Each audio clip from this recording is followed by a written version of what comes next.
Guys, welcome into the Gashouse gang. We've got Matt Pauley, we got Bernie Miklas, you got Kevin Wheeler, and obviously it's brought to you by Saliga Heating and Cooling and our friends at Game Day Men Health. Well, it's over there. You can find them at GameDayMen'sHealth.com, and we'll tell you. There you go. Thank you, Matt. Thanks for the pointing downward. We really appreciate you. So today we actually have some relatively recent breaking news to talk about with the bullpen and Phil Maton. We'll start with that. We're going to get into offense. This offense stuff to me is important, which is why we're going to leave it a pretty good amount of time. You know, Bernie, you did such great research into the numbers of what it means when you swing at strikes and don't swing at pitches off the plate, when you have some strike zone discipline and make good swing decisions. We'll talk a bit about what that means. I think we can also get into how you do that, because there's a how, right? I mean, there's the what you need to do, and then there's a how, and then we'll see where else we go, because I think we always have tons of good stuff. So let's get rocking, man. Let's just go right into it. What do you think? Phil Maton, what do you guys' instant reactions? I like it because, doing some homework on him, it's really funny because since 2021, from 21 through the end of last season till last season, his strikeout rates dropped 10%. But when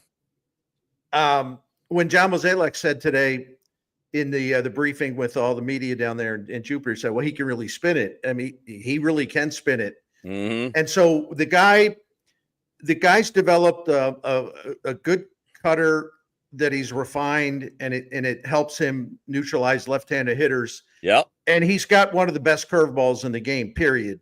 In fact, looking at his spin rate with his curveball, that thing moves all over the place. It's hard to square up. It's in the top. Where I was looking at this, it was in the top. There was the 9th best in the majors. Yeah, that was starters and relievers.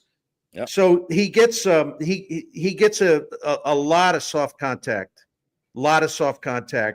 and he limits. Exit velocities against him are really, really low. He's also got a top 25 ground ball rate. He gets good extension, so the stuff moves and looks like it's coming in faster than it really does. But if people want to just look at, well, gosh, man, he only threw his only average 87.5 miles an hour last year. Why are they picking up this bum? See, that's why nerds like me go deeper, because there's always a story behind the surface level stats. And this guy, has got a really good cutter. He's got an excellent curve. I'm not sure whether his sweeper is a work in progress. When he has thrown the sinker, it's good. So, look, a veteran like this, as he said, stability and durability. I think he does bring that to the bullpen. So I like the pickup. I think he's a solid guy. What do you think, Matt? He makes the team better. He provides that veteran role that they like to have in the bullpen. And I know there's kind of some, you might joke at that a little bit, but that is something that the Cardinals and John Mozeliak historically have been very much in favor of. Last year was Andrew Kittredge. He kind of replaces Andrew Kittredge, and Ryan Fernandez kind of moves into the role that they were hoping that Keenan Middleton was going to have last year before he ends up getting injured. So honestly, I don't think the story here is that he's been signed, because it's a really easy discussion to have. He makes the team better. He makes the bullpen better. Mm-hmm. Good veteran leader, good pitcher, like all those intangibles, all the actual things, those are all good. The bigger story, though, is he takes a roster spot from somebody, and it continues to show it's going to be a young guy who probably doesn't have a job now as a result of this. So this continues the overwhelming narrative that we've had this entire offseason on, is this a runway season? Is this a reset, or is it something else? And a Phil Maton signing makes the team better, but probably stops you from seeing that. But also, let me be very clear in saying this. I am saying these words at 12:04 p.m. on Thursday, March 13th. You know what's going to happen this year? They're going to run out of pitching at some point. Oh my God. Yeah. Runs out of pitching. Right. Every young guy is going to get every opportunity in the world to be in the bullpen. We can moan, we can complain, we can say all these things about where's the runway. You know what? When we get to September and October, all the young guys, the Gordon Graceffos, the Rodri Munozes, the Chris Roycrofts, all these guys are going to get their opportunities in the big leagues, and it'll be up to them to perform at a level where once they're there, they stay there. So I can be upset about something, but it's actually not worth being upset, because everything's going to be fine. Yeah. Well, to your point, they used just to back up my friend Matt Pauley. Last season, the Cardinals used 20 relievers. Yeah. 20. It's gonna So usually I'd be screaming about what happened to the runway season? What happened to but I'm not going to do it in this case because every major league team shuffles through relievers at an extremely high rate all season long. So young guys that are pitching well in Memphis, they'll get their chance in St. Louis because there's injuries, there's fatigue, there's this, there's that. 20 relievers last year, and that was on a good bullpen. I mean, that was one of the best bullpens in the entire major league. So I'm not going to get all worked up about runway stuff this time, and I've gotten pretty worked up about it before. Not in this case. Yeah, I think it's more relevant when we're talking like position players, bench construction, who's playing center field, because as you mentioned, every team knows it. I mean, why do you think the Dodgers have 9 starting pitchers? Why do you think all of the big money teams load up on bullpen guys? Because you know you're going to cycle through a lot of them. Guys are going to miss time. Some guys are going to struggle and need to go down. It makes sense. And, you know, Maton's not that old. This is not a 35-year-old guy. He's 32.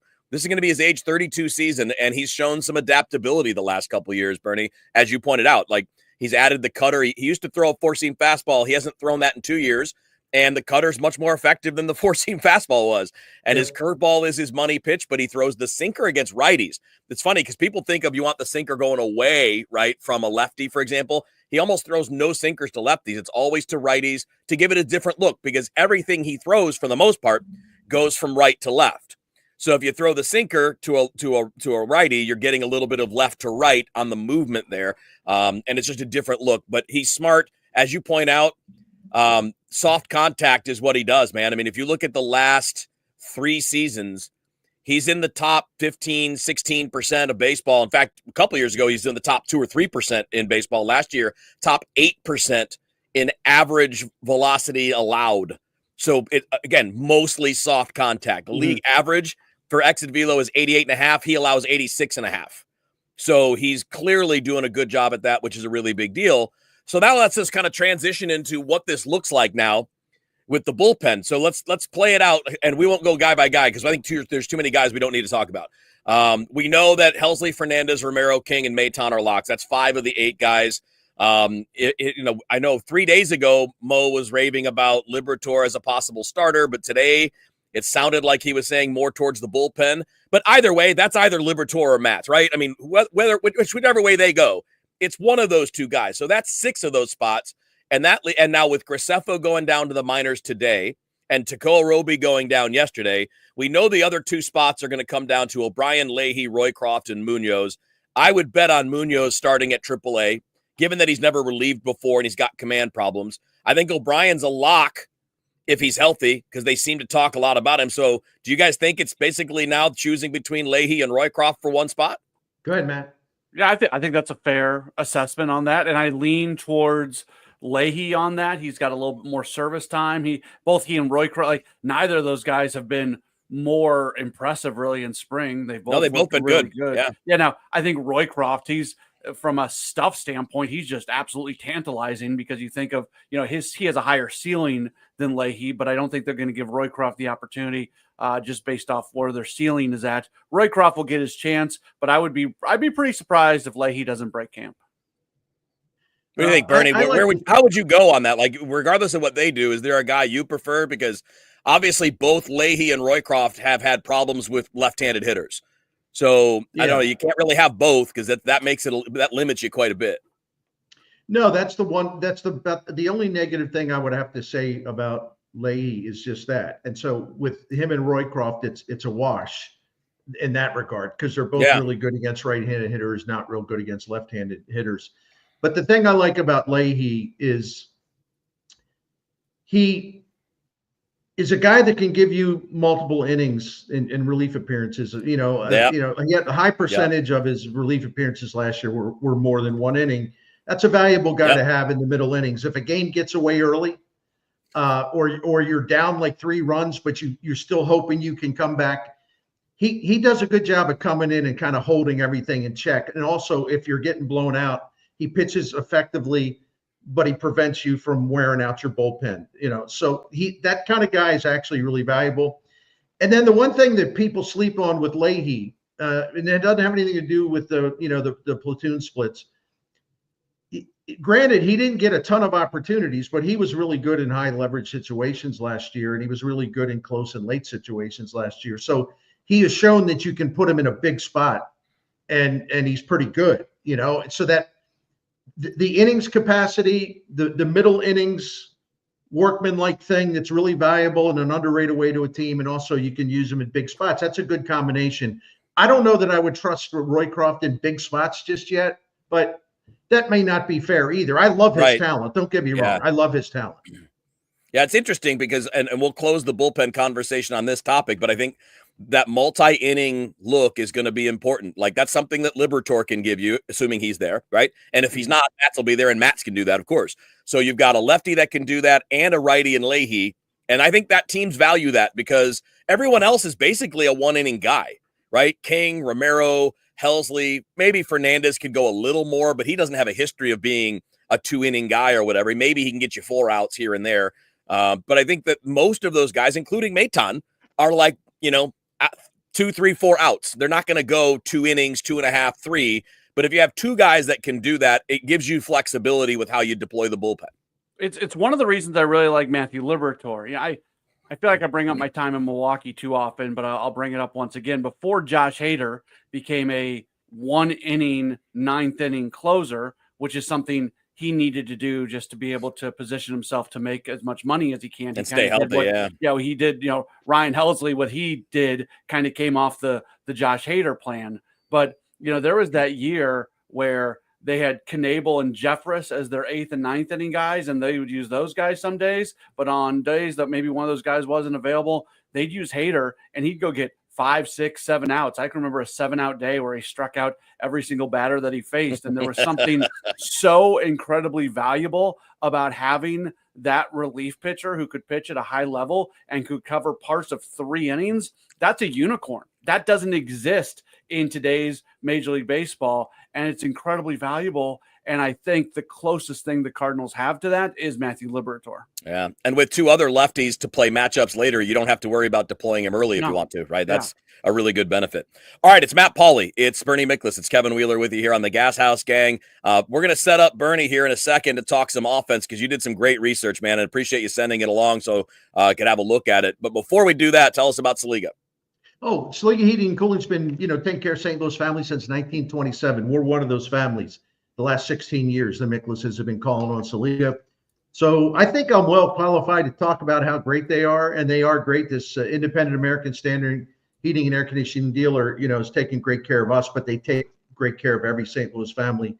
Total honesty, never have to worry about getting hustled, trying to talk you into something. In fact, they look for cheaper solutions, less expensive solutions. And I just want to, emphasize that, the professionalism and the integrity, but also I want you to look at the Priority Club. It's a maintenance program, and it's really worth every penny because they come out a couple times a year, make sure your heating and cooling's working okay, working great. If there's something, a little problem, they can tweak it, adjust it, make sure it's running beautifully. And then you have peace of mind, and it also extends the life of your equipment, so you'll save money in the long run. So if you want to find out more about this American Standard heating and air conditioning dealer, it's Saliga Heating and Cooling. Go to SaligaHeatingandCooling.com. You see the phone number on the screen, SaligaHeatingandCooling.com.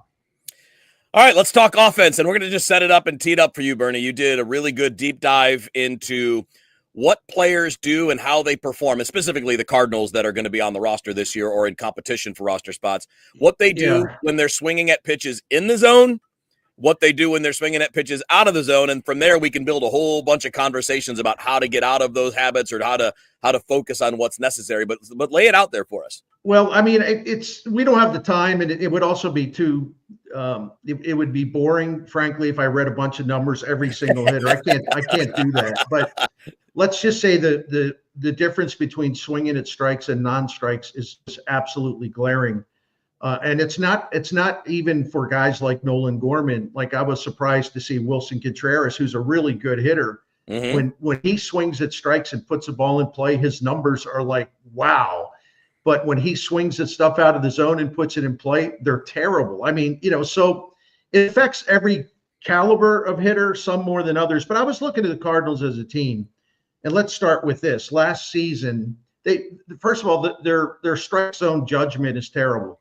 Last season, they were tied for the second highest called strike rate in the majors. Ooh. And so they also had a ridiculously high percentage of called strikes on pitches, like literally right down the middle, the heart of the plate. Yeah, right? we all feel that, right? Because we're Right. like watching the game. You're like, swear. So let me just do it real simple, okay? And this applies to every team, but with the Cardinals, actually the Cardinals, it's strange, but when they put non-strikes in play, they were actually pretty good compared to other major league teams. But that's really not the point. Right. The point is that they don't swing at strikes enough.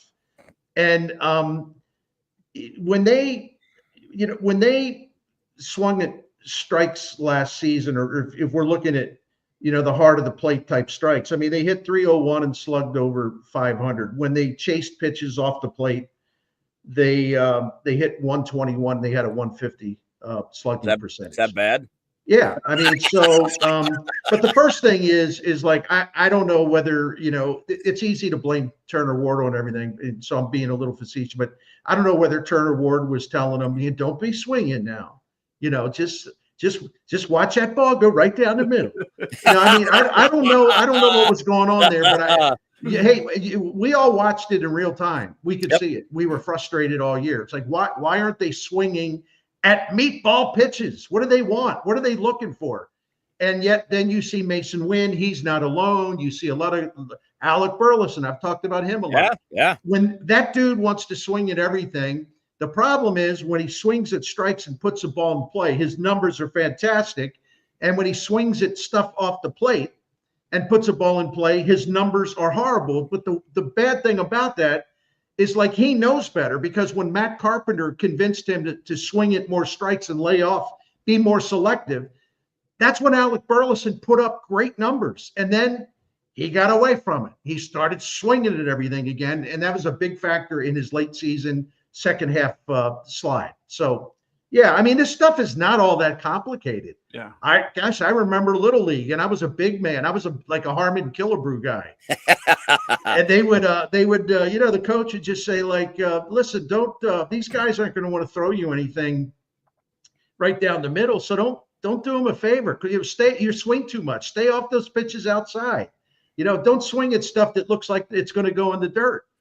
And it's this advice literally applies from to little leaguers all the way up to major leaguers, yet the Cardinals still have a problem with it. I don't know whether they're as a group of hitters, frankly.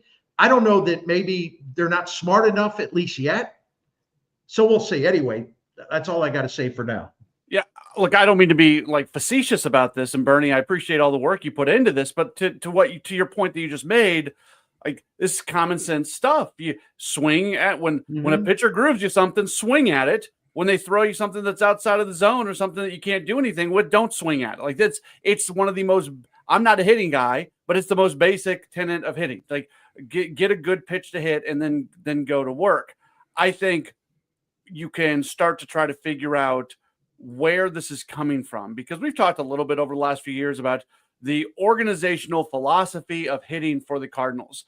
And sometimes it doesn't even come down to a major league hitting coach, because a major league hitting coach, their job is to put forth what the organizational philosophy is. And I don't know enough to be able to say if there's an organizational philosophy that's leading to this. It's almost a conversation not even worth having, because every single philosophy this organization has is going to be up for debate here in about 7 months when John Mozeliak's tenure is over and Chaim Bloom has full control over everything that's going on. But when there are issues that exist, not just for a guy here or a guy there, but it is across the board, I do think it's important to try to figure out what's leading to this. Was it Turner Ward, and now we're going to see something different with Brant Brown? Is it something bigger than that? What is the origin of this, and go fix that? Well, so when you look at the reasons why this would happen, right, there are a bunch of things. I mean, one, there's the individual. Is that individual disciplined or not disciplined? Do they have the mental capacity to discipline themselves to an approach? And they have an approach that belongs to them, but it's also based on scouting reports. It's based on the analytics numbers that you're being given about the opposing team, and playing to your own strengths and staying away from your weaknesses. So you have an individual player's ability to process that. You have a team that's putting that information? Are they putting that information in a way that the players get it? Do they translate it well? Heck, you can even have bad analytics, right? You can have analytics department that's not giving you the right information or not parsing it well enough. Because when you see people taking fastballs down the middle, it tells you they weren't expecting a fastball down the middle. They were looking for something else. They were looking for something off speed. If you're freezing on a fastball middle right down there, center cut, it means you were looking for something else. So you're confused. You're thinking too much. And, we had a guy the other day that was making the argument that you should just go up there with the approach of see ball, hit ball. Forget that. That can't work in today's game because that slider that's coming out of that pitcher's hand looks just like the fastball until it's about 20 feet from home plate.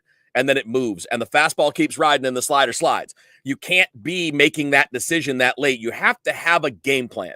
You've got to have either a pitch that you're hunting or a zone that you're hunting. And what I saw last year with the Cardinals were a whole lot of guys that were lost in their own heads. Nolan Gorman was lost. He was swinging at pitches that he can't do anything with and then missing the ones that he needed to do something with. And Goldschmidt was doing the same thing. And when it's all of them, when it's Gorman and it was Walker early and it was Wynn all season long and it was Goldie, a guy that normally had pretty good swing decisions in his past, I wonder if it's something that's larger. And again, that doesn't mean the hitting coach. That can mean the hitting coach. It can mean the analytics department. It can mean advanced scouting. And think about it, guys. How many times have we spent this offseason talking about all the people that the Cardinals hadn't hired, all the people that they didn't have, all of the departments that were running short? I wonder how much any of that played into this lack of information and this lack of ability to kind of make good swing decisions and control the strike zone. Of course it does. And I can just tell you, being at spring training where there was about 9 million more instructors running around, like guys got more individual instruction, and guys had, if you're in the cage and there's 6 or 7 instructors around the cage instead of 2, well, then there's a better chance that somebody's going to see something or there's going to be a personal conversation. How often do athletes of any sport have a conversation with somebody? Maybe it's one of their teammates, maybe it's a coach, maybe it's somebody, and something kind of innocuous all of a sudden clicks somebody in. Those things happen all the time in sports. So for the Cardinals to be understaffed when it comes to instruction, really, that's unforgivable. But how does their analytics department compare to, say, the Milwaukee's or Tampa's? I mean, I don't think we know for sure, but I think those are valid questions. And because you know what, Bernie, you nailed it. There's no hitting coach in the world that's telling you to lay off fastballs in the middle. Right. There's no way. That's ridiculous. That's a player getting locked up. Well, I'll tell you just a real quick stat. It's a simple stat. Like this is where this really boggles my mind because, someone had to be telling them something about the first pitch or something, because they had like the second highest rate in the National League of like called strikes first pitch of an at bat. So they're for whatever reason, they were not going up there with an aggressive mindset. Yeah. And you know what? Pitchers are kind of smart. They figure that out. All the analytics departments that have been better funded and better staffed than the Cardinals, they can give their pitchers all a gold mine of information. Hey, look at this. I'm going to circle this one. These idiots call first strikes more than just about anybody in baseball. So if they're going to stand there and watch, get ahead and count. Throw them a strike, first pitch. Amen. So what pitchers always say? Most important pitch, strike one. Yep. That's a pitching coach's favorite joke, right? What's the best pitch in baseball? And everybody be like, fastball. And then he'll go, no, strike one. Strike one, yeah. Well, the difference in production on a 1-0 count versus an 0-1 count is basically 400 to 150, right? If you're 1-0, you're going to hit close. You're going to hit 350, 400. And if you're 0-1, you're going to hit $150, $180. So, that's a great point, Bern. And again, that's why I say it's most likely not a hitting coach who was a hitter himself. It's most likely just not good enough information getting to those guys. And then, you combine that with players who do tend to get locked up. I mean, look, Nolan Arenado is a damn great player, and I think his mentality is what makes him great. but it can also be his worst enemy when he's struggling because he gets too frustrated. He gets too down on himself. He overthinks it. And as soon as you start doing that, you're done. You're done. You don't have time for that in the batter's box.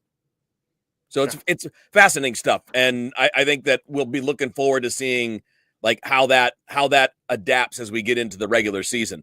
All right, so let's continue the idea of what we're going to look for in the regular season. Bernie Miklasz, Matt Pauley, Kevin Wheeler with you here on the Gashouse Gang. It's brought to you by Saliga Heating and Cooling and Game Day Men's Health at GameDayMen'sHealth.com. All right, so we know that Chaim Bloom's going to take charge next year, and we'll see the full rollout of his philosophies and everything when we get to that point. Do you guys think there are things we can look for this year, maybe from when it comes to like managerial decisions or the way they approach certain things? You think we will see signs of his influence this year? And if you think so, what kind of things would you expect to see if we think Bloom is influencing the way things are going? Go ahead, Bernie. No, let me say this real quick, and then you jump right in, and I will be quick.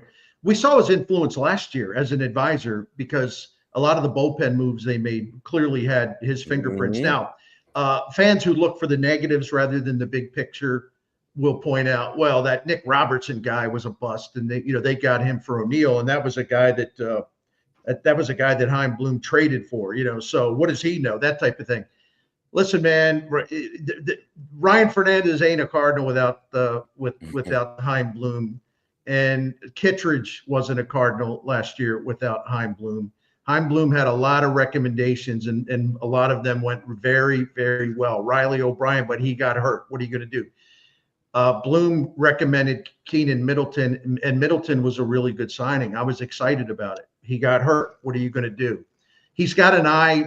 His knowledge of data and knowing what to look for, he can identify gems that other teams miss. So his impact on what was the top-rated or one of the best bullpens in the history of St. Louis Cardinals last year, his influence was all over that. So anyway, Matt, I'm sorry. I just wanted to point that out. We've already seen we've already seen his influence in it last year. So go ahead, Matt. Sorry. From a roster standpoint, we don't completely know where his fingerprints are completely. We know some areas, like Bernie just alluded to. There's probably some other areas that his fingerprints are on it that we don't even know for sure. So from a roster construction standpoint, absolutely. From what we were just talking about a few moments ago, the fact that they do have more instructors and more infrastructure already in place, that's going to pay out some dividends. So he's going to be connected to that. But I think the heart of your question, Kevin, like, are managerial decisions going to look different or anything like that? Basically, outside of the occasional time where maybe a decision is made more about the future than this year, because that goes into like the transition that they're in. If you want to put that under this category, sure. But is there going to be a different philosophy and an in-game decision simply because Chaim Bloom is going to be the president of baseball operations in 2025 and beyond? I don't think so. I don't think. Here's the reason I asked that, because I was having this conversation with my neighbor yesterday. Hi, Paul. Shout out, because he brought this up. But like, if you're the manager, don't you want to start showing the new guy that you fit his plans? Yeah. I mean, so this is what I'm saying. So I would think, I don't know what's going on behind the scenes. I don't know who's talking about what or what conversations are happening. But like what I'm thinking of is like, if you're starting to see more aggressive early moves to the bullpen when Miles Michaelis isn't having a good day, and instead of just like, well, we're going to ride it out and get his 5 or 6, or not getting locked in on Ciani, or finally starting to play platoon splits with guys like Luke and Baker on the roster. Like, to me, if I'm auditioning, because if you're the manager, you have to see, at least in your mind, even if you don't want to say it out loud, this is an audition, because the new guy in charge next year is going to want to do one thing or another. And I would think you would want him to like what you're doing and see that in advance, rather than look at it and go, I'm going to have to coach that guy up, or we're going to have to change what we're doing. And this is kind of what I mean. Like, if we see, oh my God, look at that, Luke and Baker's made the team, and he's got a real role against left-handed pitching, and we've got a bench that's actually useful and can help us score more runs on a day-to-day basis, rather than a bench that's just there when you got a bunch of guys that are just in case someone's hurt, just in case someone can't play a position one day. I think that utilizing a team the way we watched the Rays use a roster, the way that we've seen the Red Sox use a roster when Chaim Bloom was there, I'll be curious to see if we see any of that. Because I think that may be a sign of at least an acknowledgement that, man, there's a new vision coming, and doing it the old way is probably not going to be to your benefit. I have a thought, and this is it's related to something we've talked about a lot. Mason Wynn batting leadoff. I find it great example. I find it not hard to believe. I find it impossible to believe that Chaim Bloom would endorse having. Let's leave the guy's name out of it, okay? Because we all like Mason Wynn. Yeah. So let's leave the name out of it and just look at the numbers. I refuse to believe that Chaim Bloom would endorse giving a leadoff guy 470 plate appearances as a leadoff hitter when he had a leadoff on base percentage at 290, and against right-handed pitchers it was 276. And you've got two guys that have batted leadoff before and have been very good at it, Donovan and Nootbaar. They bat left-handed. But here is the kicker. All right, we know that. Well, of course, Nootbaar and Donovan are going to do better against right-handed pitchers. In other words, like if you believe in the first two spots, it's really important for them to get on base. Well, especially Nootbaar, but also Donovan. They've shown a real ability to draw walks. Here's the kicker. Wynn last year had a 315 leadoff on base percentage against lefties. Okay, you say, well, that's not bad. It's not bad, but Nootbaar and Donovan, when they've been leadoff hitters, have a higher on-base percentage against left-handed pitchers than Wynn. So I just won't believe that Chaim Bloom would watch this and say, oh, yeah, he's doing the right thing. So we'll see, because it's funny how, Ali might be shifting a little bit on this. We'll see. He's really stubborn about it. He's really stubborn about it. That's the stuff that I'm talking about. Right. Yeah. Like, because I think the analytical mind is not going to be thinking, yeah, let's put the low OBP guy in the leadoff spot. I'm a 66-year-old schlub sports writer, and I figured this out, right? But again, I mean, pardon me for always bringing up Earl Weaver, but it's like, man, I learned I learned this really, really on. I mean, his whole thing, and they had a great offense for a long time in Baltimore. It's like, no, man. I want my leadoff guy. I want the first two guys, especially leadoff. They got to get, first of all, I want to see him draw a lot of walks, get on base, because I got some big guns right up behind him. Now, the Cardinals don't have big guns behind them, but that's not the point. I hear that from people all the time. They'll say, well, Bernie, the leadoff guy only really leads off an inning to start the game. And, after that, is it really a factor? Yeah, because number one, no matter when it happens in a game, the leadoff guy is followed by the 2, 3, 4 hitters who are your best hitters. Your best guys, yeah, right. So what I don't understand the disconnect in logic with some people, but anyway, I don't either. No, I would think lineup construction would be absolutely be near the forefront of what Chaim Bloom is looking at, because the lineup construction at times has been very puzzling. Bernie Miklasz, Matt Pauley, Kevin Wheeler with you here on the Gashouse Gang. We're going to follow up on that thought here in a second. But Bernie, before we do that, tell us again about Saliga. Yeah, Saliga Heating and Cooling's been taking care of us for 16 years. They've been taking care of St. Louis families, the same Saliga family, 4 generations, taking care of St. Louis since 1927. And this independent American Standard heating and air conditioning dealer will take great care of you, just as they take great care of us. You trust their integrity 100%, their knowledge, their professionalism, their classy in your home when they come in, have to do some work. They'll also look to save you money if you have a problem. They've done that for us 3 times. Also, the Priority Club, listen, you really got to take a look at it. They only come out twice a year. They do maintenance checks on your equipment. And sometimes they'll catch a really little thing and they can fix it right on the spot. A lot of times they'll look at something and say, well, 2 years from now, 3 years from now, you may need to replace your boiler, but you're good to go. Don't worry about that right now. So the point is about the Priority Club, you get peace of mind knowing all your stuff's working great and knowing that they've caught any little problems before they become big problems. And you're going to save money also because the maintenance extends the life of your equipment. So you'll save money. Priority Club, check it out at SaligaHeatingandCooling.com. All right, let's continue on with that last part of the conversation we were into before the break. And Matt, you wanted to follow up on the leadoff thing. Yeah, so I don't know if folks heard this, and you can always go back to the Sports Open Line podcast. Something I do on the show just about every single day is I cut up the audio from Oliver Marmol as he talks each day, and we kind of just talk through the different things that he talks about. And I thought there was a really interesting interaction that bluntly did not get as much attention as I think it deserved on Tuesday, because somebody asked him about the leadoff spot, and he started talking about on base percentage.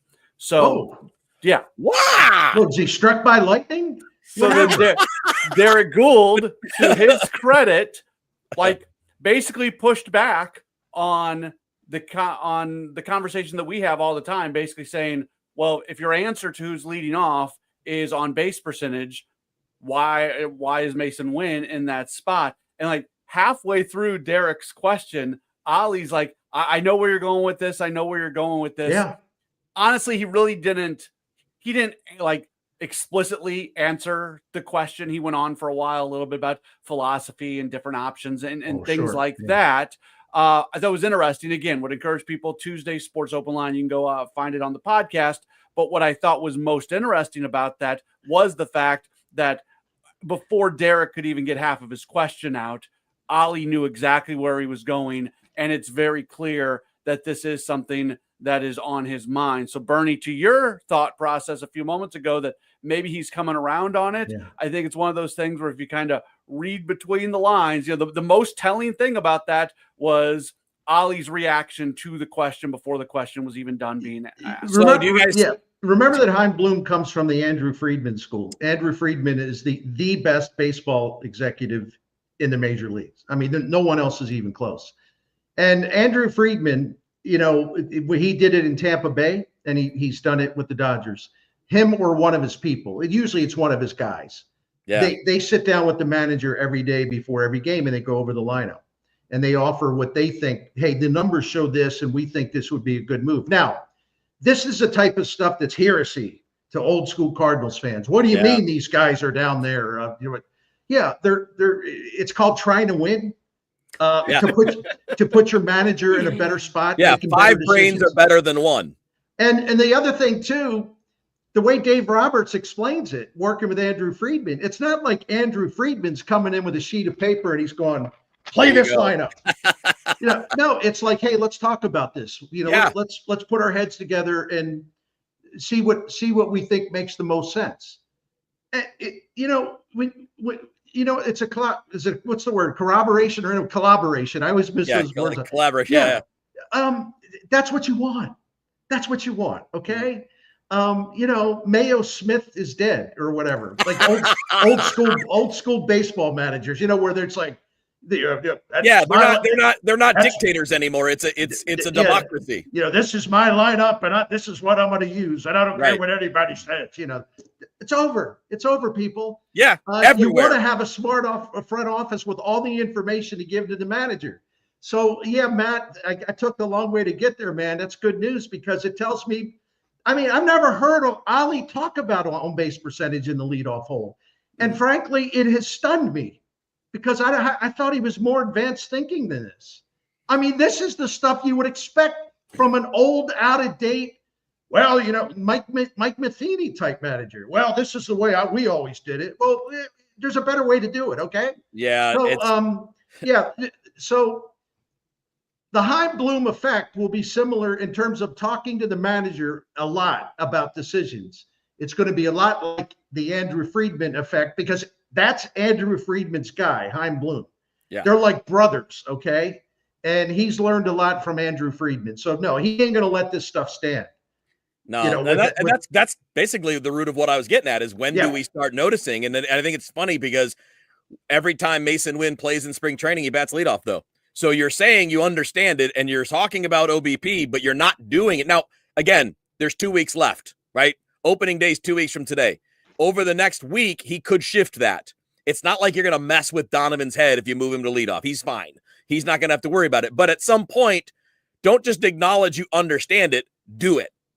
Yeah, that's right. Do it, right? Right. All right, good. We agree. That's a great way to finish this one. That was a great show, man. I think we had a lot of fun digging in on the bullpen and the offense and all of that. And I'm going to tell you guys this, if you're watching, if you're listening, no matter when you are, You ain't getting that anywhere else but the Gashouse Gang. No. You're just not getting that anywhere else but the Gashouse Gang. We appreciate you guys tuning in. Don't forget, like and subscribe on YouTube to this podcast and the Bernie Show on YouTube as well. Follow us on all the social medias. I know you're watching on them there as well. So have yourselves a great day. Who is it tomorrow? Is it you guys tomorrow?